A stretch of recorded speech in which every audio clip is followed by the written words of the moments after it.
मंडळी, स्वागत आहे तुमचं रेडीमेड नऊवारी साडीमध्ये. तुम्ही आज पाहणार आहात सिल्कची पेशवाई साडी कशी शिवायची.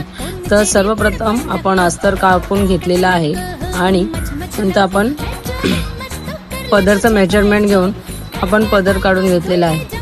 त्यानंतर आपण हाईट वाईज साडी आपल्याला किती ठेवायची आहे तशी आपण शिलाई करून घेतली आणि साडीच्या प्लेट्स करून घेतलेल्या आहेत. या बघा, आपल्या साडीच्या प्लेट्स करून तयार झालेल्या आहेत. त्यानंतर आपण पायजामास म्हणजे आतमधले अस्तर तयार करायचे आहे. तयार करून घेतल्यानंतर हे बघा, आपलं अस्तर अशा प्रकारे तयार झालेलं आहे. सीट 56 असल्या कारणामुळे ही साडी थोडी हेल्दी लेडीजची आहे, सो ती अशी मोठ्या प्रकारेच होणार नाही. अस्तरला आपला कपडा शिवून रेडी करून झालेला आहे आणि पुढचा ओचा वर अटॅच करून पेशवाई साडी तयार झालेली आहे. मागे बघा, अशा प्रकारे काष्टा तयार करून आपली साडी मागून पुढून सगळीकडून तयार झाले. तुम्हाला पण अशीच